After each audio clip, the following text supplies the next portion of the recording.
Hello viewers, we are here checking the most important part of how AI has been practiced in the actual research process. So we are seeing a basic example like how Gemini is used in the research practices in a very naive format. So first and foremost, I have some topic in my mind and I would like to get some information about it. So it is related to the agentic AI. As a naive researcher, I have come up with very general topic. The topic is very simple, like agentic AI and its implication on human resource department. And now I would like to get two paragraphs to make the citing more almost for the 10 papers. Okay, so I have asked for the valid and authentic papers. Does it really count well in the research arena? Let's check with that. Okay, most of them are using for the deep research part, but as we are naive, we are not going for that. So we will not opt in for any tools here. Learn and deep research are most of the tools which are used by the pro users, but we are mostly sticking to the normal part. Now we will use either thinking or the fast, because pro is also limited to some of the users only, those who are having subscription. Right now I do have pro, but I don't want to use it to make sure that everything goes well as per demonstration purpose. So I'll keep it fast and I will make sure that I will submit this. Now the prompt will work.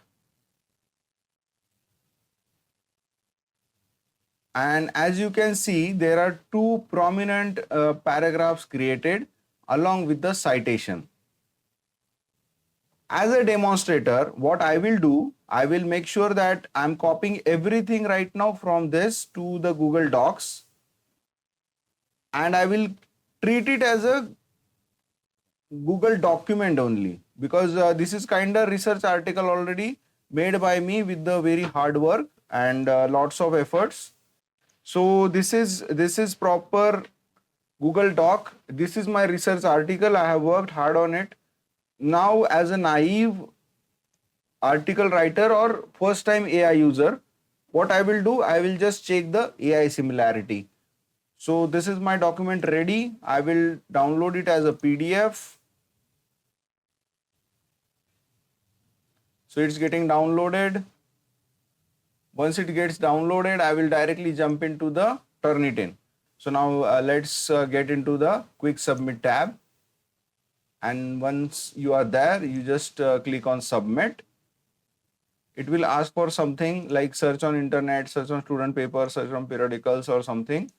And let's jump into the no repository, because we are not submitting anything. Okay, anything foundational. Now we need to upload that part. So when we press the confirm, it takes some time, and now it quickly gives us the document and the page schema. Let's say saying it confirm.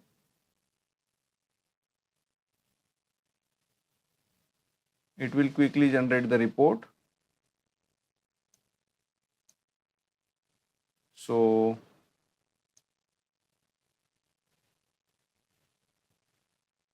okay, so similarity is only 12%. See, this is the case. We can have different demonstration for different agents every time. So as the document is very unique in all the senses, you have seen like these are not allowed in the actual practices. There might be an issue. It said dollars in every citation. That's why it didn't caught up very well. When we say similarity, it comes with very naive 12% of similarity report.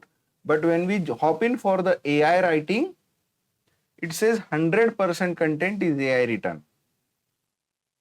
Okay, so that's what is really counting for. So as a naive researcher, everyone makes these kind of mistakes, and this was just for a demonstration purpose how it happens and how you should try to get into the maximum non-similarity process. So this was just a demo for that. Thank you so much for watching. We have lots of videos to cover up. Thank you.